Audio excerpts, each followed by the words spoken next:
Well, good morning, everybody, and welcome to a very exciting day. My name is Chris Long. I'm a sports anchor at KSTP Television. I am a huge hockey fan, always have been. I'm not originally from Minnesota, but I promise you I did get here as fast as I possibly could. When I was asked to moderate this announcement, Andrew Height called me and said, we're launching the Minnesota Hockey Hall of Fame. I think I had the same reaction that a lot of hockey fans in the state will have. Don't we have one? My daughter even said that when I told her what we're doing, said, haven't we been to that? I said, well, no, it doesn't exist, but it will, thanks to the vision and hard work of a lot of people, including some of today's guests. Today, we are announcing the official launch of the Minnesota Hockey Hall of Fame project that will celebrate the state's storied history and heritage. That is every level of the sport, every role in the sport, players, coaches, administrators, officials, organizers, and almost as importantly, everywhere in the state, because the heart of hockey does beat in every corner of Minnesota. Thanks to Lou Nanny and Tavern 23 for letting us use this incredible space this morning. Before we get started, we'll hear remarks from everyone that's here on the dais. We have a wireless microphone afterward. We'll pass it around if anyone has questions. Most of you know the drill. Raise your hand. We'll get you the wireless microphone. Please say your name and your media affiliation once we get to you. And afterward, please stick around to enjoy some of the amazing food here at Tavern 23. I'll introduce everybody here at the table. We'll start with Minnesota Hockey Hall of Fame CEO Natalie Darwitz, President Andrew Height, Project Ambassador Lou Nanny, and our host today, Advisory Board members Jamie Langenbrunner, Paul Martin, and Winnie Broad. We'll start with Natalie. If you know hockey, I don't need to introduce Natalie. 25 years since graduating high school, she is still the state's all-time goal-scoring and point-scoring leader for girls high school hockey. She also had a pretty good career as a Gopher, playing for Team USA, and then being either a coach or an executive at every level of hockey in the state of Minnesota. I'll turn things over to the CEO of the Minnesota Hockey Hall of Fame, Natalie Darwitz. Thanks, Chris. Thanks, everyone, for being here today. As Chris mentioned when I was approached for this project, I couldn't believe we don't have a place to showcase our great history. Everybody, whether you are a fan, you play, you skate on the outdoor rinks in the winter recreationally, you have hockey through your veins. That's who we are in Minnesota. Now there's going to be a one-stop shop for everybody to go and see the history. We're going to honor the past, we're going to connect the present, and we're going to inspire the future. And so I'm so excited to be a part of this project with this team. You humbled me at this table, being next to everybody at this table. I idolized, obviously, Lou and Paul and Jamie, and lucky enough to play with Winnie as a teammate and a friend.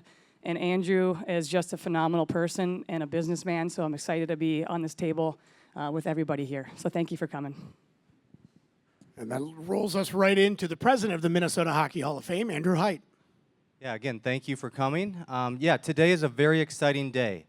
And like Chris said as well, people, when we talk, whether it's an ambassador or a potential donor, potential partner, everybody, they're like, what? This doesn't exist. And that's what's so exciting, because when you see the excitement of everyone as we talk about this, it's excitement, it's how do we be involved, how can we help, and that's what Minnesota is, and that's what hockey is. And as you walked in today with the people in the room, you saw the renderings of what we built. And this is a project that is more than just a hockey rink. This is a project that's more than just a museum. This is a project that's more than just a brick and mortar building. Like Chris said too in the intro, this touches every inch of the state of Minnesota. Every community has a story to tell on what that story is and who that story is. That's for them to tell it, and that's for us to help them tell it.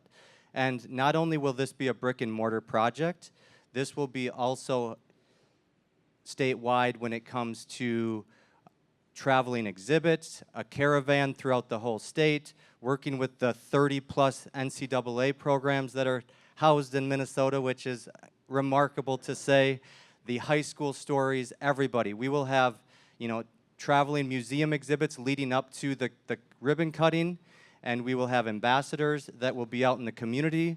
We will have a full education program since we are a 501c3 nonprofit, and we'll have the grassroots hockey side of it. So again, this is much more than just the brick and mortar that will be located in the Twin Cities Metro.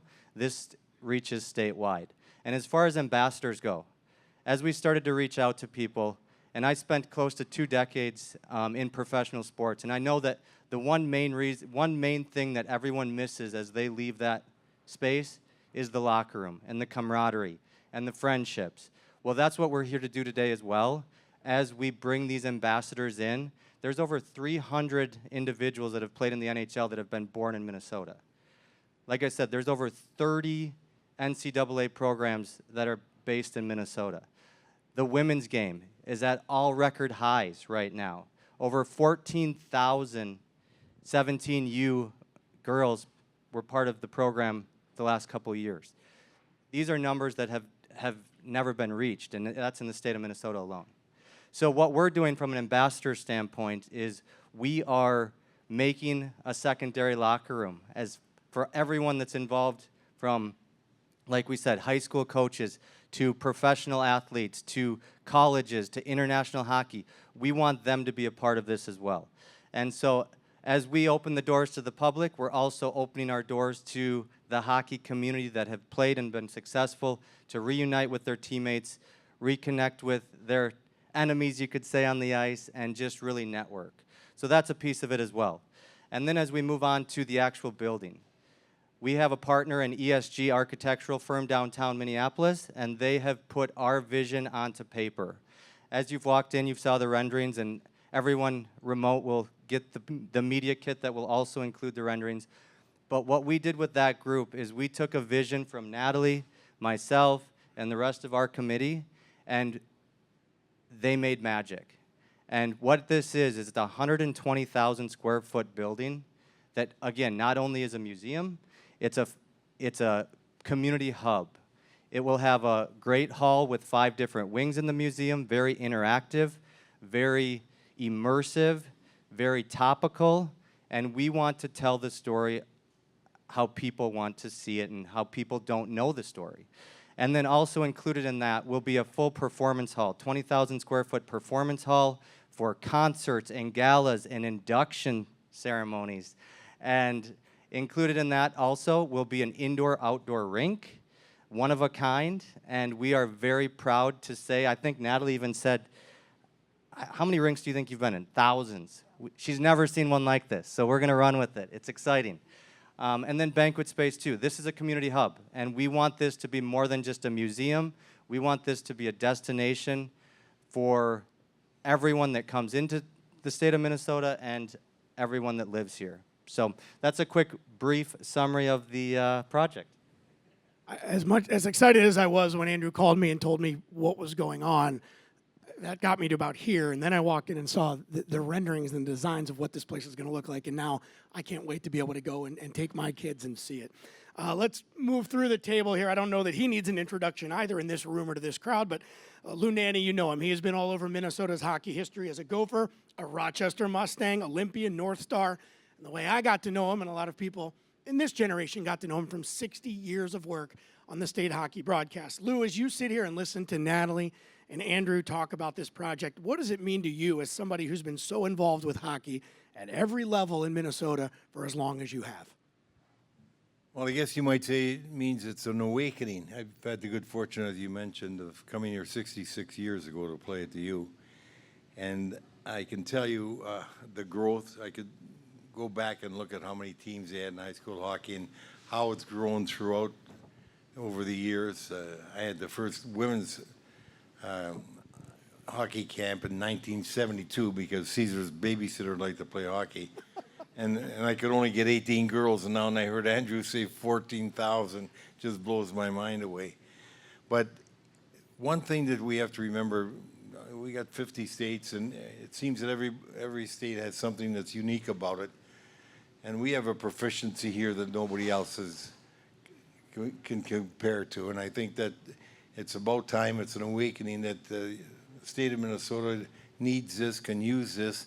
And more than that, what it does is recognize the uniqueness of the state, and it also tells about the capabilities of the individuals in this state that have had the opportunity to play, coach, be parents of, watch, be involved in hockey, which is here in such a big presence compared to other things that, as you said, it was really surprising when you say Minnesota never had one. I mean, you might have a Hall of Fame for fishing or for bowling or something that maybe not as many people have recognition for or known about, but hockey's been played at every level here, and I think this is a tremendous, tremendous step forward for the state of Minnesota. If we can get the people to recognize what Minnesota is recognized for, the capabilities of using winter to its fullest, and now for the whole season. So I'm extremely excited about this, and I was unbelievably surprised when Andrew told me what the vision was, because as you said, Chris, you thought you were surprised. When I look at this, it's just something that I think is going to be unrivaled. That's what makes Lou such a great project ambassador for the Minnesota Hockey Hall of Fame. Over on my side of the table, Winnie Warroad is a pioneer of girls and women's hockey in the state. She was the state's first Miss Hockey winner, a Gopher, national team member, and played 12 seasons with the Minnesota Whitecaps, and she was there as women's professional hockey broke through. These days, she's doing a lot of work with the next generation of players. Of those 14,000 that Andrew and Lou mentioned, I think Winnie's probably had an impact on about 13,500 of those probably, including both of my daughters that she helped get started in the game. One of them's now a goalie. That's my fault. That's not her fault.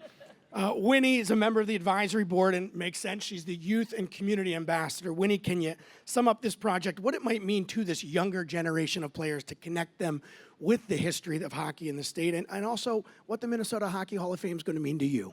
Yeah, so it's one of those things. When Natalie had called me and told me about it, I was like everyone else, I was like, wow, we don't have one. And I was honored and humbled that she thought of me with all the incredible hockey players that we have in the state, men and women, and just being up here with all these names, it just goes to show how powerful our state is in hockey. And I think it's a time in hockey right now. I work with lots of kids, boys and girls, and life is really fast-paced. And I think it's going to be a great addition to our state to kind of slow down, and for parents, kids, everyone, that, why did we all start playing hockey? And I think it's important to have these stories and have people at this table and, across the state telling those stories and reminding kids where it came from, why we play, why they should play. It's not maybe to get to the highest levels. Maybe it's to be a coach one day. Maybe it's to be a referee, just to give back, to be a parent. Because as a goal as a parent, putting a kid into hockey, you want them to enjoy their experience. I think that's the number one goal. And I think with this vision that Andrew and Natalie have, I think that's really going to speak volumes to our state, and I think it's an important time for our state to take advantage of that. So I'm just really excited. Like I said, I'm truly honored to be up here with all these people. Thanks, Winnie. I know seeing the renderings, that rink looks incredible. I'm sure kids will look at the schedule and say, oh, December 3rd, we're playing at the Hall of Fame. Can't wait for that. That's going to be such a great moment. Thanks, Winnie. Paul Martin was a Mr. Hockey at Elk River and a two-time national champion as a Gopher. He played 870 NHL games, is also an Olympian and currently an assistant coach with the Gophers. Here's the trivia question I always like to drop about Paul. He doesn't know I'm going to say this. I think we brought this up last time we saw each other. He still ranks 7th all-time in the state high school record book for both career receptions and receiving yards from when he was a receiver back at Elk River High School. So not just a great defenseman, but a great all-around athlete. Paul, can you tell us? A long time ago. Yes, for you and me both. I remember those days. Can you tell us what this project means to you, and especially the charity aspect that is going to be woven into the Minnesota Hockey Hall of Fame, especially as you dedicate a lot of your time and energy now to your nonprofit, which is the Shine a Light Foundation? Yeah, thank you. It's an honor to be part of this group. And like everyone has said, hockey is woven into the fabric of our lives growing up here. And what a better, couldn't be a more fitting place to have it here at Lou's. I think that's the promising part, is Winnie kind of touched on it, is the opportunity for kids in sport, all the lessons that you learn in the community. And it's so powerful, the communities that we have in sport. And for us, like at Shine a Light, we do a little work with some hospitals, but we also work with associations, developing programming for kids to learn different skills, meditation, visualization, leadership skills, a lot of things that we would be able to do, in this group, having associations come in and learn some new programming and also be able to give back to communities doing good work with their associations and in their schools, through sport, which I think is extremely powerful, especially all the communities that we have here doing great work, so. And if you aren't familiar with Paul's China Light Foundation, Google it. They're doing amazing work. Paul, congratulations with that, and I look forward to seeing where that goes down the road as well. Thanks, Chris. Paul's an advisory board member for the Hall of Fame, as is Jamie Langenbrenner. And the first time I met Jamie, I was working my first job up in Duluth. We were both just getting our careers rolling, kind of. It was a charity golf tournament in his hometown of Cloquet. The second time we saw each other, he was bringing the Stanley Cup home after winning it with Dallas. He did it again 4 years later with New Jersey. Also an Olympic medalist and a Team USA captain. He played over 1,100 NHL games and is now the assistant general manager of the Boston Bruins. As I mentioned, he's another advisory board member of the Hall of Fame. Jamie, you're representing the 218 up north. I've got some roots up there as well. What do you think the Minnesota Hockey Hall of Fame means to communities outside the metro area and the plans to truly make this a statewide project? Well, I think I've had a little bit of a unique path in my hockey journey and growing up in the northern half of the state, traveling on the road around the country, whether it was New Jersey or Texas or Missouri, and spent a little time in Canada. So I've had the luxury of seeing hockey from a whole different perspective, I think, and having kids involved. And when my career was over, it was come back to Minnesota for them to be a part of it. And there's a lot of good work people are doing around the country, but nobody does it better than Minnesota. And in the community, in the way that people rally around your teams, rally around the kids, it gives them an opportunity. I mean, I was a child of two educators. We didn't have unlimited funds, and we had 4 boys, and we were all able to play hockey if we wanted to. My youngest brother chose not to. That's on him, but it's available to everyone, and I think projects like this are able to highlight some of that, highlight the volunteers in the state. I know the small towns that I grew up in Cloquet, it's all run by volunteer. The rinks, the concession, the Zamboni drivers, all the coaches, and that's what excited me about this.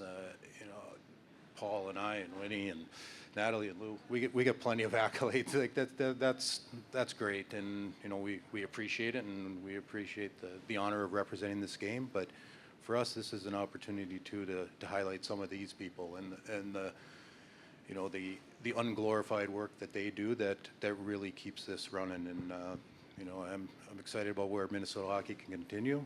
As a person involved in the pro game now, Minnesota's still turning out a whole bunch of good players, and I want to make sure it stays that way because it can definitely go the other way fast.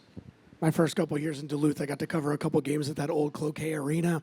Jamie and I were just talking. My daughter played in a tournament up at Silver Bay. He asked, "How's that rink?" We've all been to the rinks in Albert Lee, Moorhead, International Falls, Greenway. I could go on all day probably. And I'm sorry if I missed a few. But that's going to be the fun part about the Hockey Hall of Fame is bringing those experiences and those rinks that you've played in. And we've all seen games in that have just been such a great part of the Minnesota hockey experience. And I know Jamie and everybody else up north and people out west and people down south, they're going to love the representation as well. Let's open up to questions that anybody may have. Again, just raise your hand. We'll get you the wireless microphone. Let us know who you're directing the question to, your name, and your affiliation. Yeah, Pat Borzy with MinPost.com. This is for either Natalie or Andrew, because I imagine you'll be best suited to answer this. This is a spectacular project. How much money is this going to cost, and then how much have you already raised? Right now, we are in the development stages, and we are working with city and state officials to secure a location, and we are moving at warp speed with that. And as each one of those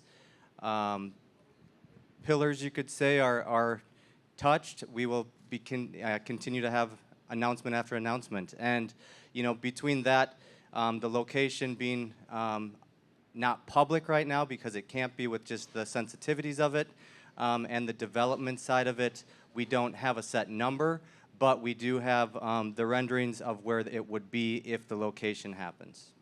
Can you give us a ballpark figure of what you're looking at, though? Roughly 70 million. The other question, the rink, what do you envision the capacity of it being? Yeah, great question. We look at it as being, as you saw in the rendering, it is a double-sided bleacher setup, so roughly 1,300 to 2,200 at this point. Big enough that it will house, high-quality high school games or, even signature college games. We also have it equipped to have TV in it, also other NHL practices or other, spotlight games like that. It is an NHL-sized rink, so we do have the facilities to do large events there. Dawn Mitchell, Fox 9. I know this is a question for down the road, and anyone can answer it, actually. We could look at the induction class right in front of me right now for the very first. What will the qualifications be? How do you really get down to it, and how many go in? I mean, it's going to be a tough undertaking that way. What do you think, Don? You want to be on the committee as a media member? I'll be on the committee. Our first agenda is, this is going to be a 2-year possible build out from when we break ground, hopefully. We're not going to have our first induction class until we open the doors, probably a year later. We want to do it right. We have great consultants with the Hockey Hall of Fame in Toronto. We've been speaking with Jamie and Kelly Massey and Craig and their staff. They had to backlog their Hockey Hall of Fame in the 1940s. So we're going to ask those questions. How did you do it? What are your criteria? What are your bylaws? We're not going to go into this blind. We know this is going to be a big deal. It's going to be under scrutiny. There's always when an induction class comes out, why didn't so-and-so get in? And how are you going to do it? We're going to put the best committee together. That's the easy part. We have the people in Minnesota that have the legendary status, that understand the game and what it means.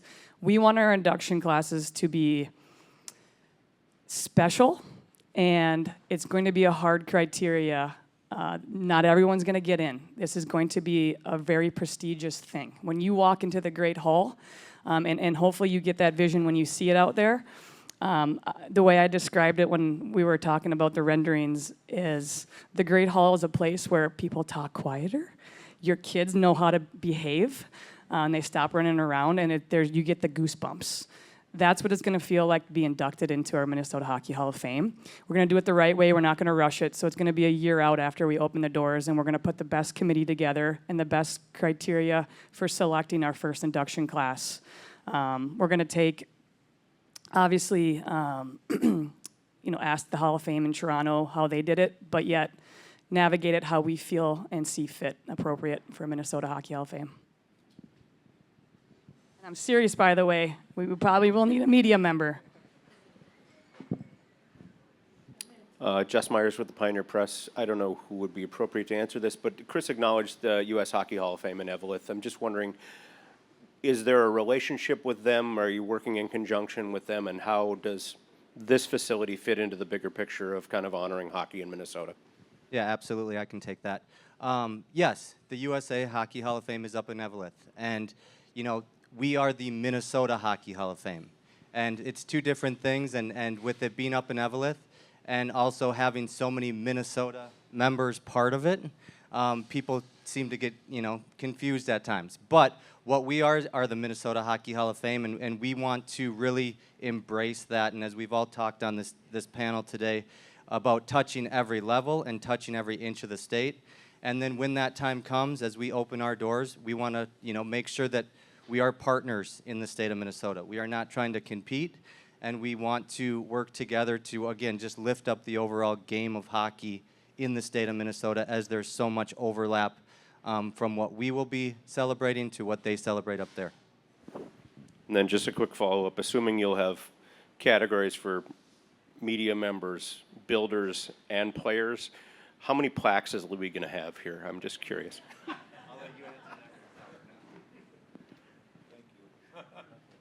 All of them.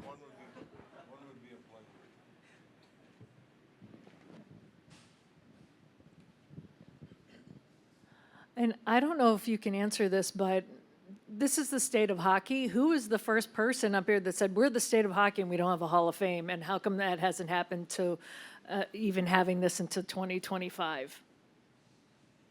Does, As we've reached out to hundreds of ambassadors, Don, and people that have played in the game, and like Chris said, and we all said too, it has been the same response and same shocked look on everyone's face is, how does this not already exist?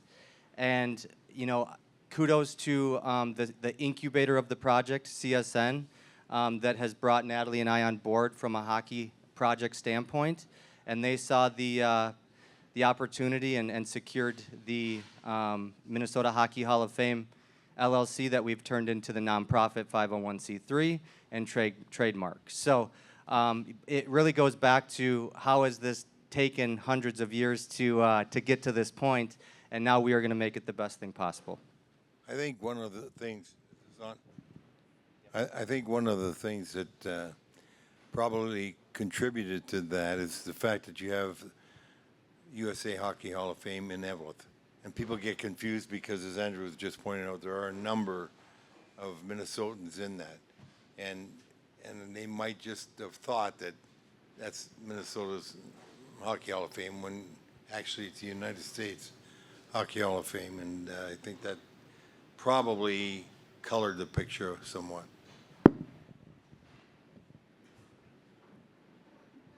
Anyone else?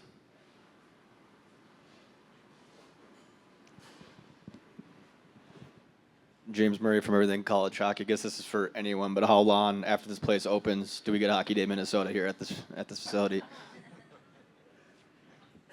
You know, the goal of the rink is, you know, we wanted to be more than just a brick and mortar and museum. We wanted to grow the game and impact the game for future generations. You know, so the sunken rink is, we're going to have mite jamborees. We're going to hopefully have spotlight games.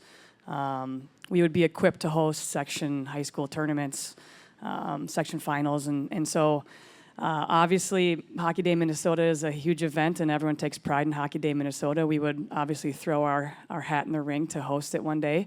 We know there's a process to do that, but we hope by when we open doors and people are starting to skate on the rink, and as Chris said, you know, back in the day when I grew up, you circled the calendar when I grew up to play in Mariucci Arena, the old Mariucci. We want this to be the same feeling. It's a special feel. Kids get excited. There's a jolt of energy when they walk into that building, to that rink. So we hope that we're an attraction and that people want to come to us to host their games, and we're super excited about the rink part. But Hockey Day Minnesota would obviously be something spectacular to host, and we're looking to even go above that and try to get some college showcases going and just grow the game in any way we can and showcase the great game. Paul, can we get the Gophers there for a game? Men's and women's? I'd see that. I'd like to see that. Lastly, just growing up as a kid in Minnesota, watching the Wild, and then being such a big part of my life and getting me into hockey, what plans do you guys have in place to showcase that franchise? Yeah, you know, they're aware of our project now, and we are focused on the development stages of our project. And as we've now made this public announcement, we are open to them linking arms and really embracing them as the NHL team in the state of Minnesota. But our project is at all different levels, like we've talked throughout the day, right? It's all the way from when you tie your skates for the first time, through youth, high school, college, beer league, you know, everything, right? This is where we want to really just encompass the whole state at every level, and for anybody that loves the game of hockey. I apologize, I have one more. I know you said you can't say a location, that still has to be determined, but Evelyn is still in the state, so can we narrow a circumference? Will it be maybe in the Twin Cities or somewhere close by? Yes, it'll be in the Twin Cities metro area. Thank you. beer league? That means I have a shot at getting in? It's not over for me yet. The only negative I think I've come up with in hearing everything you're saying is that watching these renderings, I wish I could walk outside and go to the Minnesota Hockey Hall of Fame right now. I will be excited. I know anyone seeing this that has any affinity for hockey at all will be very excited for this project. Good luck. Congratulations.